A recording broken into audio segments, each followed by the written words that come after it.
Actually, before I start my talk, I just wanted to share a little thing with you, which is, so we've been talking about Padmasambhava facing the king.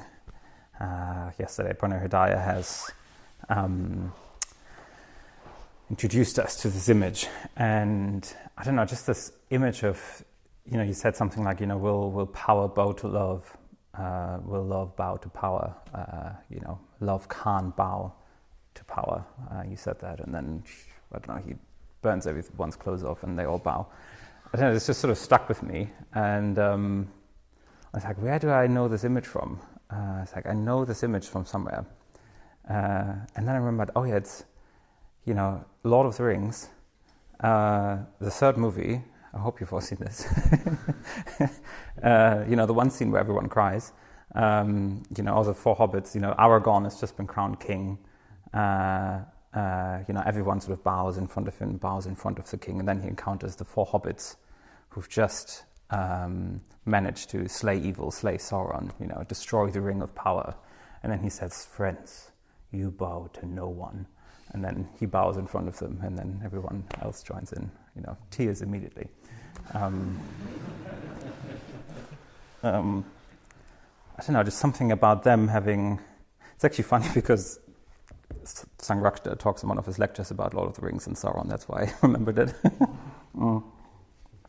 And he, something about, they are the ones who've destroyed the manifestation of evil. They are the ones who destroyed, Sauron is this being of hatred and evil. He's this kind of non-human manifestation of, the fallen, fallen from grace, fallen from good kind of devil, so to speak, and they've managed to destroy it. And on the height of worldly power, Aragorn says, "You bow to no one." He's the king who's understood. Anyway, just that came to mind. I will actually start with a reading.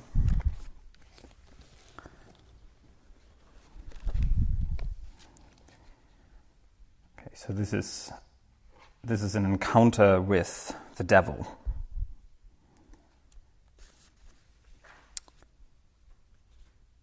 Sensual pleasures are your first army. The second is called discontent. Hunger and thirst are the third. The fourth is called craving. The fifth is dullness and drowsiness. The sixth is called cowardice. Doubt is your seventh. Your eighth, denigration and pride. Gain, praise and honor, and wrongly obtained fame is ninth. The 10th is when one extols oneself and looks down on others. This is your army, Namuji, the squadron of the Dark One. A weakling does not conquer it, but having conquered it, one gains bliss. I wear munja grass. Wretched would life be to me. It's better that I die in battle than live on defeated. Some ascetics and Brahmins engulfed here are no longer seen. They do not know the path by which the disciplined ones travel. Having seen the bannered army all around, and Mara with his vehicle ready, I will go out to meet him in battle. May he not dislodge me from my place. Though the world with its devas cannot overcome that army of yours, I will destroy it with wisdom, like a fresh clay bowl with a stone. Having gained mastery over my intention, and with mindfulness well established, I will wander from realm to realm, guiding many disciples. Heedful and resolute, those practitioners of my teaching, against your wishes will go to the state where one does not sorrow. And then the devil replies, For 7 years I followed the Blessed One, trailing him step by step. But I have not found an opening in the Enlightened One who is mindful. There was a crow that circled around the stone that looked like a lump of fat. Perhaps we'll find something tender here. Perhaps there may be something tasty. But finding nothing tasty there, the crow departed from that place. Just like the crow that attacked the stone, we leave Gautama disappointed. So much was he stricken with sorrow that his lute fell from his armpit. Thereupon that saddened spirit disappeared right on the spot. So this is the Buddha speaking, obviously, the enlightened one, Shakyamuni, the historical Buddha. This is the first time a demon has been slayed, a demon has been subdued in Buddhist history, in maybe even in the history of our world age. This was, before his enlightenment, and then also when he gains enlightenment. You all know the story of the Buddha Shakyamuni sitting under the Bodhi tree, coming towards enlightenment, seeing truth, seeing reality, and Mara, the manifestation of all hindrances, the manifestation of evil, so to speak, comes up and questions him, calls him out and says, who are you? And the Buddha takes this very strong resolution and says, no, you are just a manifestation of, sensual pleasures. You are discontent. You are all these internal emotions. You're all these things that I have already overcome. You can't. I see right through you. I see what you're trying to do with me. You're just trying to hinder me. But I have overcome all these negative emotions. And I'd rather die in battle than live on undefeated. Live on defeated. So I just thought this is a very, very good way to start, because when we talk about Padmasambhava, when we talk about how he subdued the demons, how he managed to build up the monastery, we need to remember where this is coming from. We need to remember where is it coming from. Where is this power to subdue demons coming from? And for me, it starts right here. It starts right in that moment of enlightenment. At least in our time, coming into being for the first time ever, coming into being, manifesting from his own efforts into the Buddha. And he's the one who has already subdued many, many demons in his life. So I just thought this is very interesting, and we can learn a lot from how to overcome evil, just from this inspired uttering, so to speak, of the Buddha. In this instance, the Buddha says he has gained mastery over his intentions. With mindfulness well established, he will destroy evil with wisdom. So it's those three things. First one is mastery over your intentions, mastery over your behavior, mastery over what you do. This is a very cool way of saying ethics. How you behave. Ethics being kind of the bedrock foundation of Buddhist practice. Ethics being, what you encounter first, maybe, if you talk about Buddhism. This is what we are reciting, every evening here in the puja. The 5 precepts are, one of the most famous ways of putting ethics, of how to act skillfully, how to act helpfully in the world. Yeah. So this is, to be, the negative, to abstain from killing, to abstain from taking the non-given, from abstaining from saying the non-truth, abstaining from, there was one in the middle, abstaining from sexual misconduct, and then lastly, abstaining from taking intoxicants. And then the positive, those are obviously, friendliness, generosity, contentment, truthfulness, and mindfulness. So this is ethics. This is how we behave. This is very much, the gateway into Buddhism, into subduing demons, is ethics. it's almost as if you're kind of trying to, you're sort of trying to act out as if you've already slayed the demon. Yeah, you're trying to act out as if you've already subdued evil forces.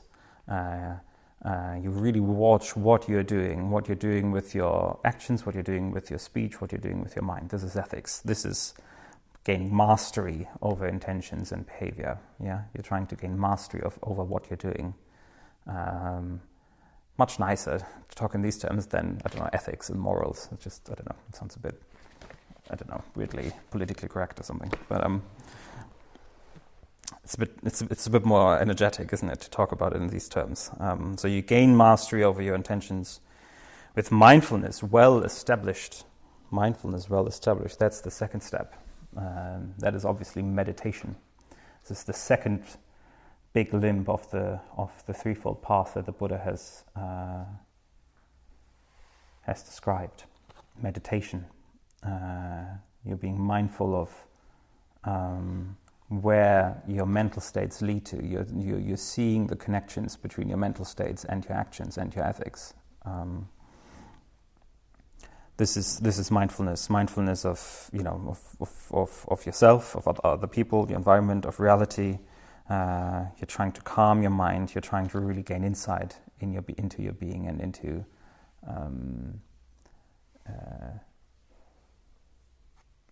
reality. We will talk a bit more about what that means later. So what does he do then? Then he says, though the world with its devas, so with the world with its gods, all those superhuman beings, cannot overcome that army of yours. So even the highest beings, can't overcome evil demons. Even gods can't do anything against evil. It's very interesting because in Lord of the Rings that's the same. All those elves and all those really incredible gods, demigods. They've all failed to subdue Sauron and his master. But anyway, hobbits can do it. It's turning to a Tolkien lecture.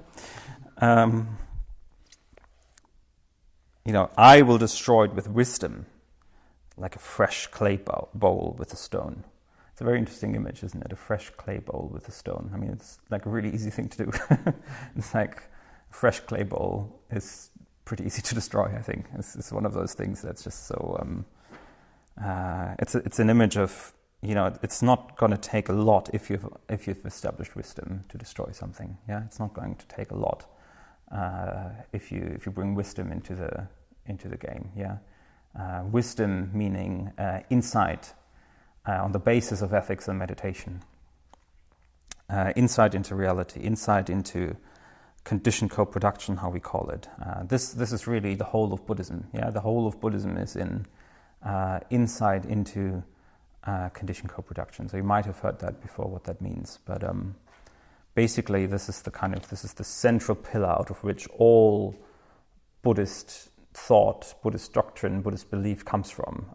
This is the only thing that we sort of believe in, almost. Yeah, if you take it that way, a bit more poetically, maybe. So what the Buddha is saying is that he's seen how things come about on independence on conditions. Yeah, all things don't exist just in a vacuum. All things come about on the dependence of other conditions. There's this famous, very, very easy formula in the Pali Canon where the Buddha says, this becomes... just lost it. What was it? This being, thank you.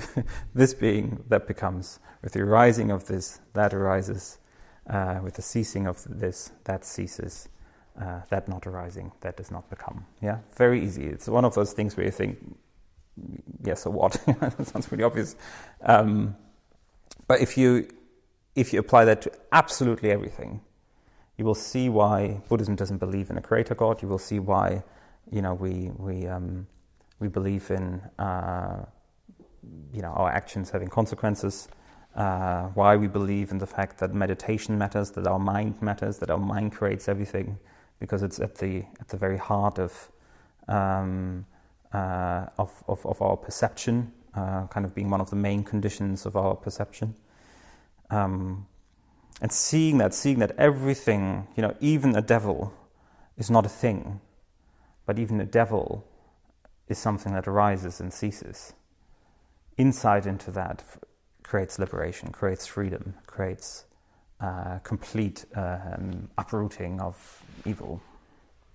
Sounds quite good, doesn't it? So, ethics, meditation, wisdom. Those are the three main pillars of Buddhism. This is what the Buddha taught over and over again in his lifetime. This was the one thing that he said people should remember before he died, before he entered his parinibbana, before he ceased to be in his physical form. This is what he said. This is the easiest way to remember my teaching. Ethics, meditation, wisdom. This is what you need to do. And these are the things, he's sort of armoring himself with these things to face off evil himself. And this is how he destroys him. And then in the end, Mara just disappears and drops his instrument. So much was he stricken with sorrow, so much was Mara stricken with sorrow, that his lute fell from his armpit.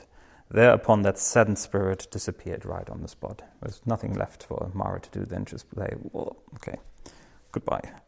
Can't do anything here. So do you see how, this whole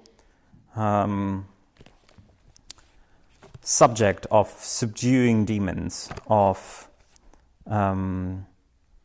facing difficulties, trying to transform energies, goes right back to the Buddha's enlightenment. This is where it comes from. This is where the power to subdue demons sort of comes from. This is what Padmasambhava is channeling, so to speak. This is what he's realized. He's bringing those forces of, ethics, of mastering his desires and intentions. He's bringing his meditation. He's bringing his wisdom. He's bringing that armor of insight into conditioned co-production with him. And this is, and with that, he's facing demons.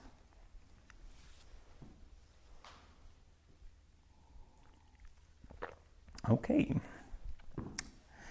Well, let's go back to Padmasambhava. That was just sort of my overture. Musical reference.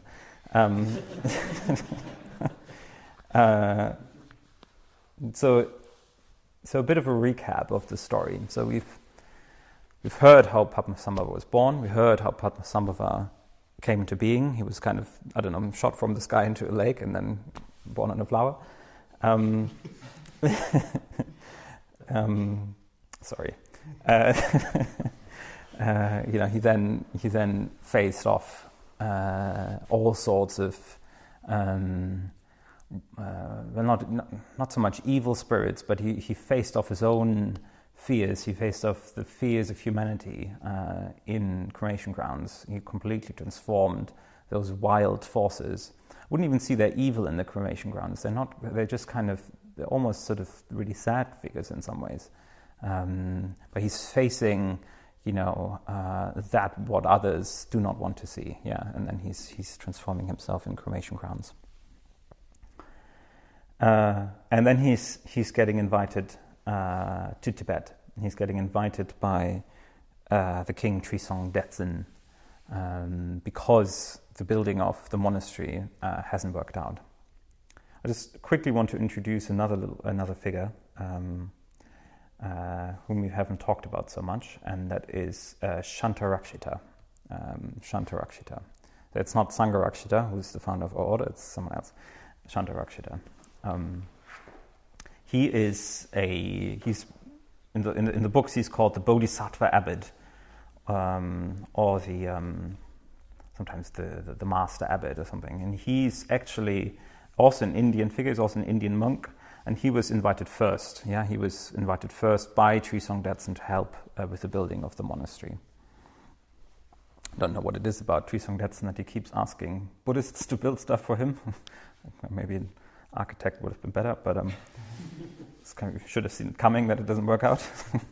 But anyway, he asks Shantarakshita to help him build this monastery. And Shantarakshita is pleased, is very, very happy. He really wants to engage with it.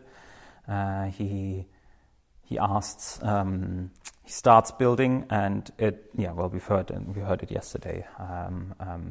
The demons, the nagas, they get in the way. But Shantarakshita isn't. He's saying, well, that's just how it is. That's just, we need stronger powers here. We need to invite something else. We need to invite something of a different dimension in to help us. So he asks Padmasambhava to arrive. And then what's interesting is that Padmasambhava is very, very keen on coming. Yeah, he really wants to come. He really sees that this is a great thing to do. He sees that Tibet is full of demons, full of evil. Even he calls the king someone whose mind is in darkness or something.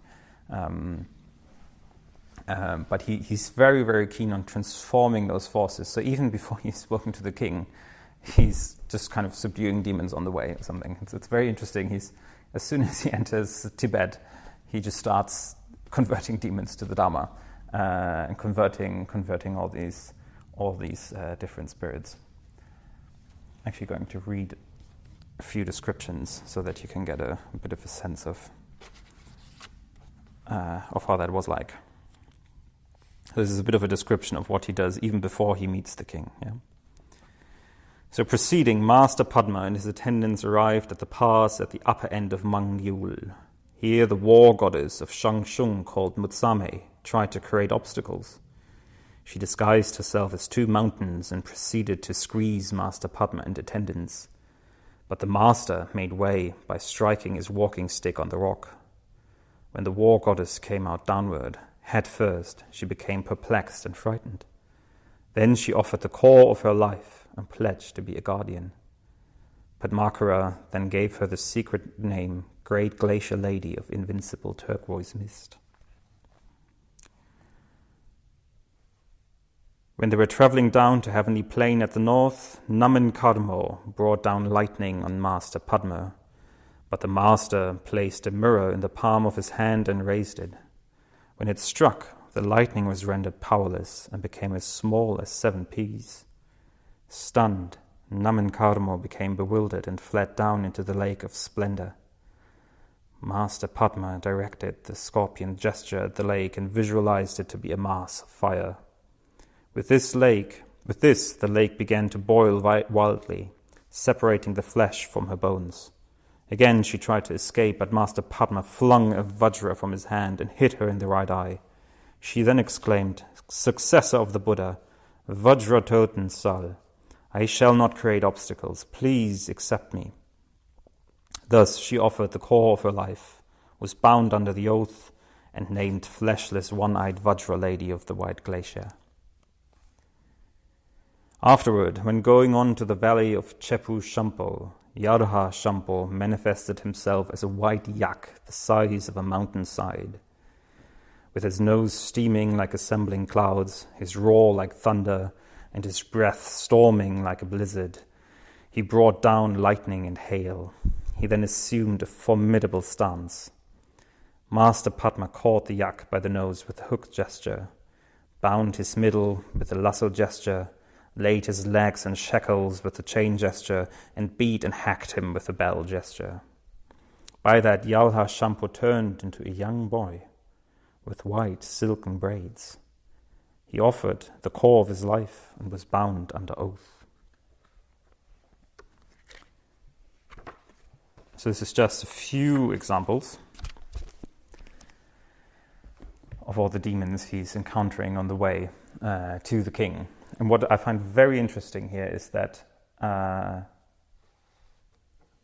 what he does is what the Buddha did. He comes and meets them with the whole of his practice. He just sees them as what they are. And what it says there is they give him their life essence, the core of their life. So he sees their central nature. Yeah, he sees who they truly are. Yeah, he sees that they are just manifestations coming out of conditioned co-production coming out of the ebb and flow of phenomena. He just sees them as phenomena coming and going, and as ultimately unreal. This is what he does. He sees them in that sort of way. He sees that the biggest demon isn't ultimately real. It doesn't have to be an obstacle. Even the biggest yak, turns into a young boy with white silks who can help the Dharma. Yeah. So he goes even further and binds them. He goes further than what the Buddha did. He doesn't just let them disappear, but he tames them and binds them. And he transforms them into beings that can help.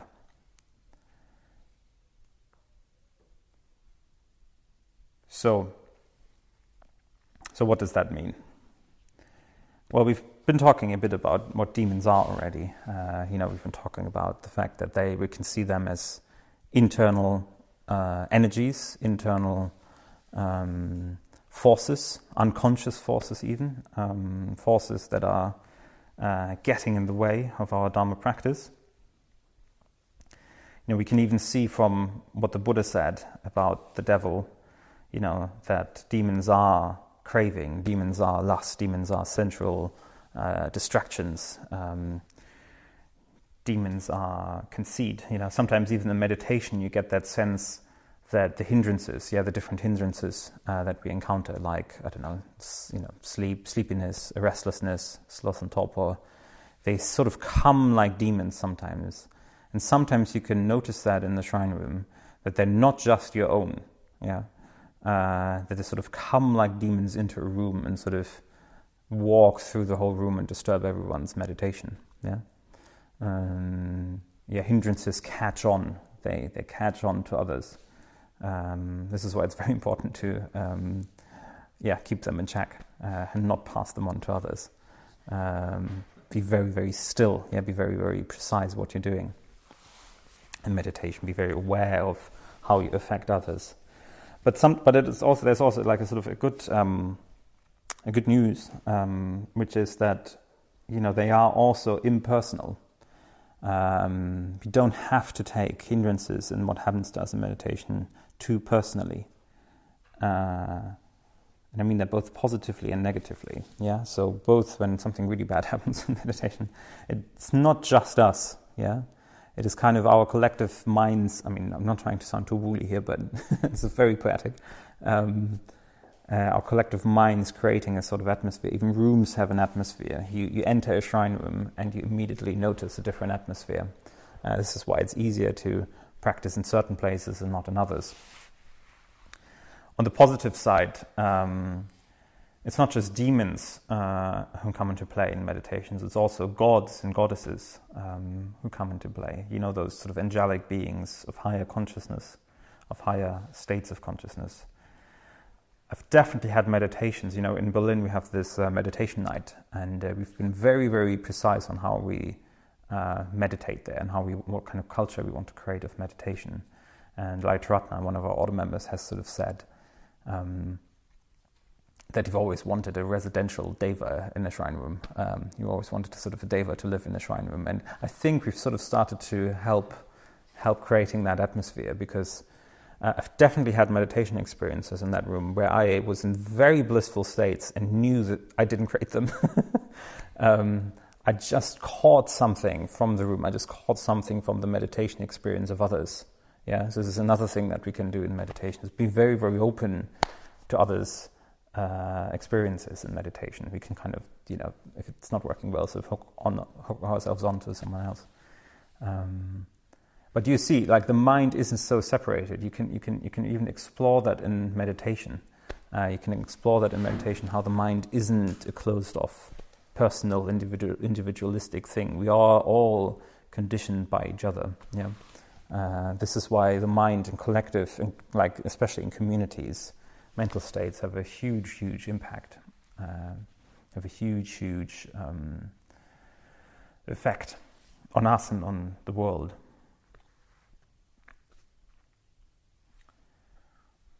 So both devas and demons come into play when it comes to our mind.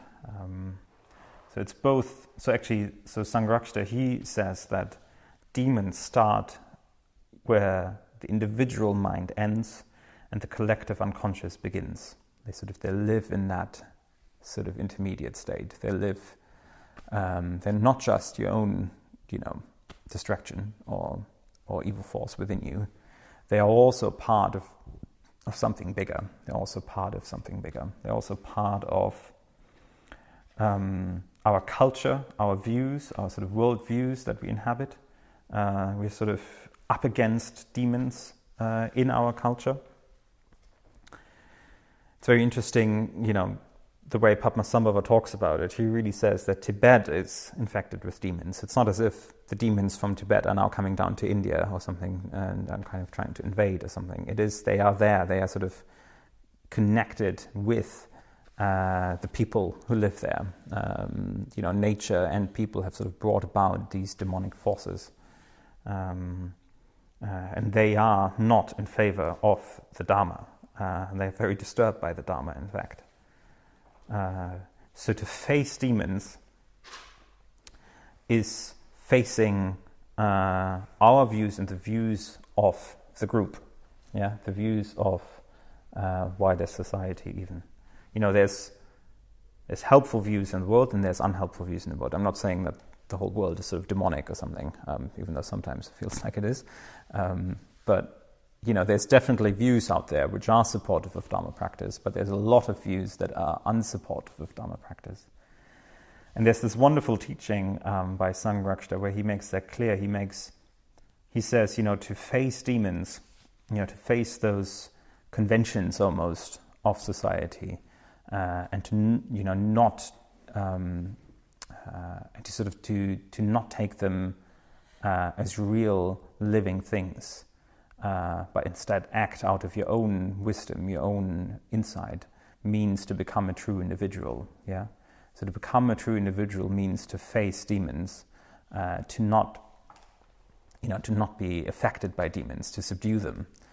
So he says there's sort of two ways of being. There's the being of a group member, of someone who's just adhering to. Who doesn't really have his own will, who's just following whatever sort of group pressure and societal pressure tells him to do. And then there's the opposite, the individualist, who's just a kind of inversion of the group member. He just does everything he just reacts to the group, basically. He just wants to be, in an unhealthy, neurotic sort of way, his own man. But then transcending all that is the true individual, is one who sort of, as Sangharakshita says, sort of breaks the ties with the group. He can still be in the group and be with people, but he's not affected by the strong influences of the group. And that is necessary to practicing the Dharma. This is what you need to do. And then you will see that those demons actually don't exist anyway. They're actually not there anyway. They can actually transform into helpful young boys. Sounds a bit odd. Anyway, that's what it says in the text.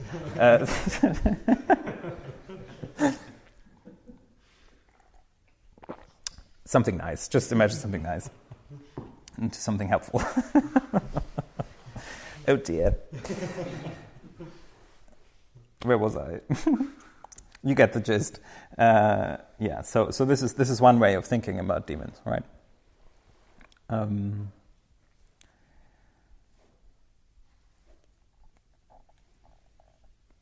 So then the next thing that happens is he meets the king. So we heard about that yesterday. He faces off with the king. By the way, finally the king bows to him and says, "Oh, sorry, I made a mistake." He's very impressed with what Padmasambhava has to say. The reading that we heard yesterday. And then he's being introduced to the construction site. Padmasambhava is being introduced to the construction site. And he goes on to subdue demons. He's trying to subdue demons of the whole of Tibet. So what I find interesting is that before he met the king, he's already started subduing quite a lot and quite sort of big, substantial demons. So it's almost as if he's already sort of made himself king of the spiritual land of Tibet, so to speak. Yeah. So he's already, before he even meets the king, he's already started to do much more than the king has achieved. Yeah. So he's already established his authority, so to speak. And now he goes on to subdue more and more demons. And what is very interesting is that in the text it says that the demons and the gods and the nagas, they do more work at night than the humans do during the day. You could just take that as, well, yeah, I mean, they're like gods and yaks and, I don't know, flaming Vajra ladies or something. Obviously they need to, obviously they can do more work. But what I think is the point here, the point that's being made is that if your energies, if your deep unconscious forces are at work, if you're removing obstacles, you yourself only need to do a little effort. You only need to make a little effort. You don't need to kind of push yourself through the spiritual life. Conditions carry you all the way. Yeah, your conditions are important. The conditions that you've set up for your spiritual life is what will carry you. You know, those conditions could be, you know, your living situation, your friendships, the communities you're in, how often you meditate. All these things are good conditions. Your ethical practice is a huge condition. They do more for us than we think and realize. So a big part of spiritual practice is, you know, looking into what it is that's actually holding us back, something that we don't see. A lot of these demons we actually don't realize they're there. Yeah, a lot of these demons we just think is our mind. We just think, we don't realize that we have them. You know, that could be our conditioning, you know, our background, where we come from. You know, the whole sort of environment that we're in even. Really bringing awareness and mindfulness into that. And then letting us being carried by them. And then once you've got all that, you know, for example, a lot of my work in Berlin is setting up conditions and preparing the ground for others. Yeah, and for myself, obviously, but it's also for others. You know, when I came to Berlin for the first time, I was 19. There weren't really communities. There was only one. We didn't really have this sort of culture in Berlin of getting people in to work for us, you know, to sort of hand on the Dharma in a proper sort of way. And a lot of what I've been doing is I'm trying to set up my own life in that way. So you mentioned communities. I founded a community when I was a Mitra, for example, with 3 others. It was a huge task. It was a huge kind of building up task. But then that enabled me to properly train for ordination. Yeah. You know, coming here was a big kind of condition for me to practice properly. Making a lot of friends here, you know, in Berlin, I had friends, but in the Buddhist center, I don't know, most of the people at the time were kind of 50 plus or something, and I couldn't quite feel that I had that sort of friendship there. But here I did meet friends. I know, you know, like most of the order members here, I know for quite a long time actually from my engagement with coming here. So that was a huge effort on my side to keep coming back here. It was a huge condition of friendship. And now I'm very, very blessed with living with really good friends in Berlin. Really, really good friends. One of them is coming on Friday here, actually, Tara. And that kind of love you can have for a friend is something that can just carry you all the way through the path. It's so important. You know, it's kind of, yeah. So this is I think what this image is trying to evoke. It's trying to evoke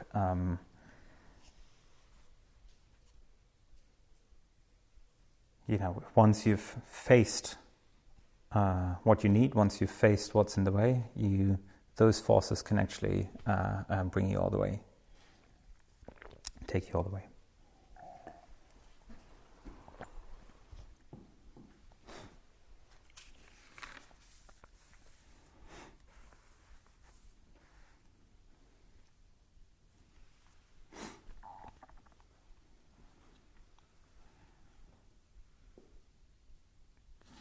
Just going to have another quick reading that highlights how he subdues. So we know that now he's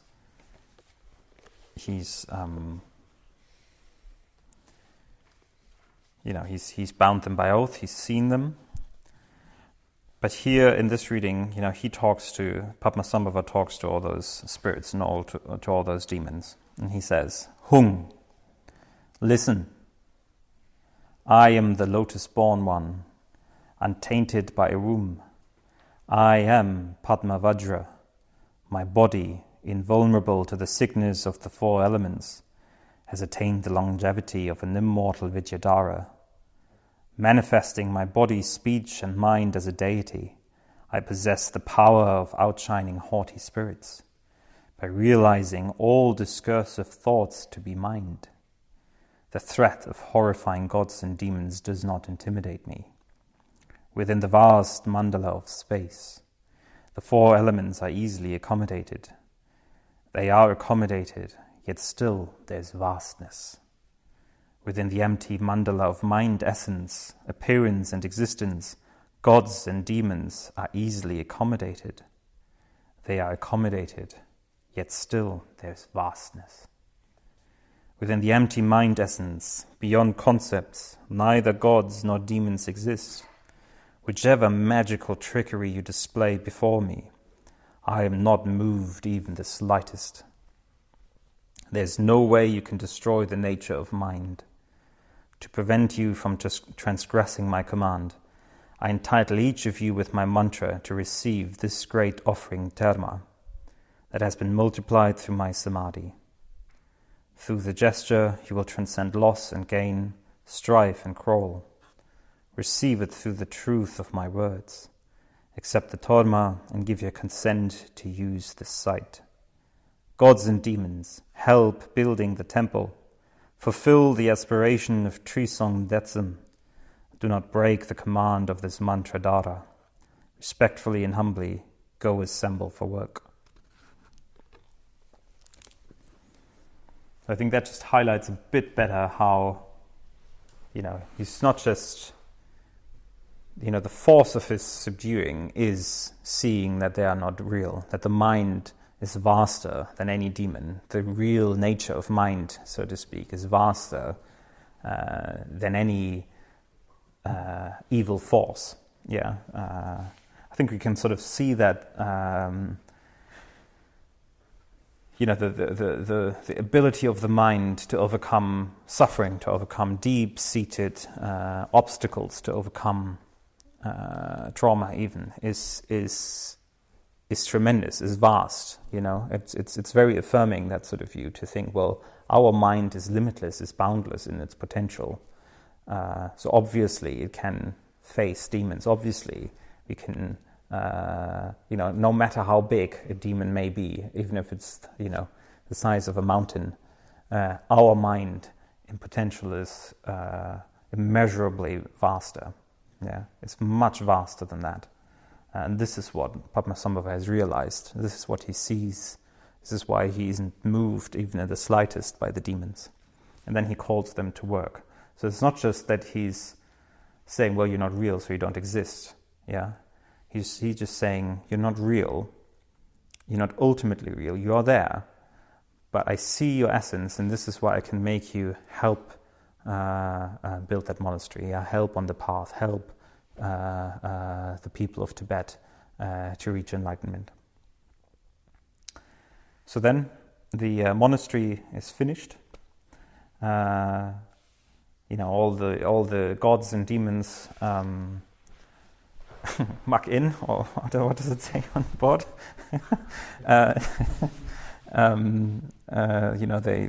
They help. They help build up the monastery, and it resembles the universe. The monastery resembles the universe. It is laid out in the Indian fashion of thinking about the universe. At the middle, there's a huge temple resembling the Mount Meru, Mount Sumeru, which is kind of in Indian cosmology, the cosmological central mountain, around which are the continents, the oceans. It's there's temples for the god realms, temples for all the elements, temples for all sorts of gods and goddesses, temples for all the Buddhas and Bodhisattvas, all really structured, all very harmonic, like a mandala, sort of resembling, this sort of this harmony, when all forces work together in a harmonizing sort of way. I've been thinking a bit about what that could mean, but I think the best way to think about it for us is that when we think about demons and we think that these are views that we hold ourselves as well as views within a group, mental states within a group, then the harmonic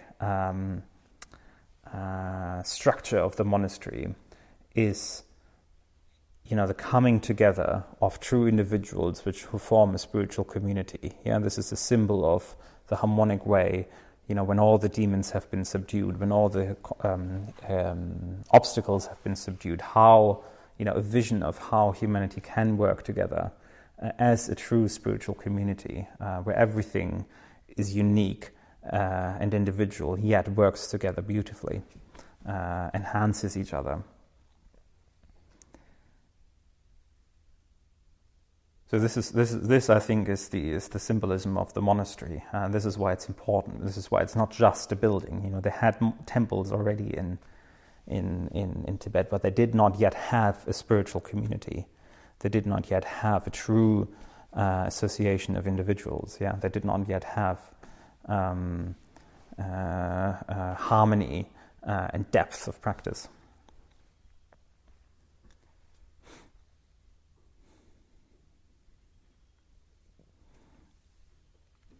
And then Padmasambhava and Shantarakshita, they both work together on the monastery. They not just build up, they even consecrate it. It's quite an interesting story there. They breathe life in all the images. They fill it with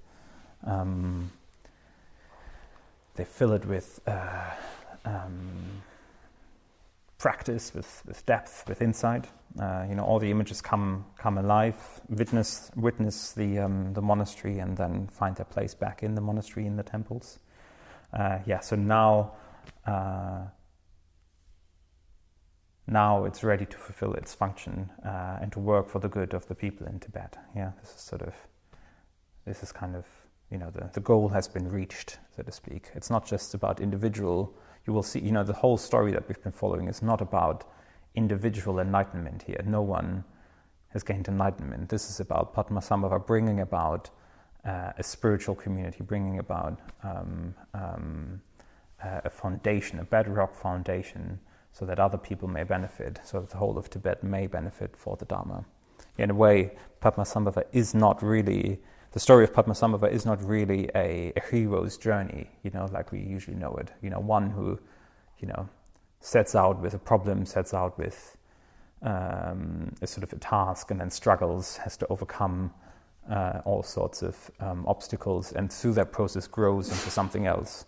The story of Padmasambhava starts with him already being pretty enlightened, starts with him already being pretty sort of perfect. So I thought, why? I just want to sort of end now with a few thoughts about who is Padmasambhava. Who is this being? Why are we talking about someone who is so not like us? Who was not born by a womb, who was born by apparition, as it says. Padmabhasa asked us, who is Padmasambhava? And I think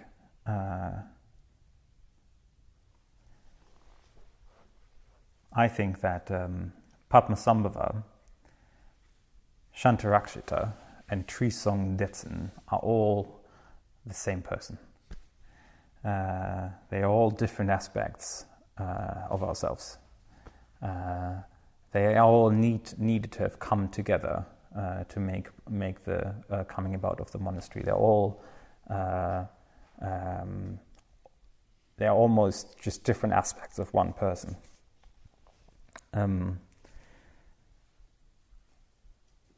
It does even say that in the text that all those three people have karmic connections. They share many, many births before. It says that in the text. They are all descendants of Avalokiteshvara. That's what it says. They are all of the same kind of origin almost. Now, according to Sangharakshita, when he talks about Padmasambhava, it is very clear. He says, in order for the Dharma to really take place, take root in a place, it needs three things. It needs the sort of, he calls it the Manu, the king, the rule giver. There's someone who organizes something, who structures something. That is Trisong Detsen. He's the king. He's set all these rules in place. Then Sangharakshita says, then you need a Buddha, someone who's awakened to the truth, and is able to actually talk about the truth, is able to lay down the truth. In this case, this is Shantarakshita. He has, mastered all the teaching, it says, mastered all the teachings of the Dharma. He has understood the Dharma. He's able to speak the Dharma. So you've got good governance, good structure, or order almost, and the teaching. But apparently something is still missing. So they invite something that is out of this world. Yeah, you need the guru. You need the magician. Yeah, you need the one who's bringing the energy to put the teaching into practice, who's actually transforming all those forces, who's helping and bringing about enlightenment for all. So Trisong Detsen, the ruler, the Manu, the organizer, he's ethics. He's bringing the base, the bedrock of spiritual practice into place. The Buddha, who's bringing the vision, the goal, resembled by Shantarakshita, he is meditation. He's the truth. He's the appliance of the vision. He's the appliance of the path. And then Padmasambhava, he's the essence of transformation. He's the essence of wisdom and insight. He's the pure power of transcendental insight. He's out of this world. He has been sort of called out of this world into a body so that he can bring about transformation. So Padmasambhava, I think, resembles the actual process of transformation, the actual forming of bringing together a spiritual community that can benefit all of us and the whole world to gain enlightenment.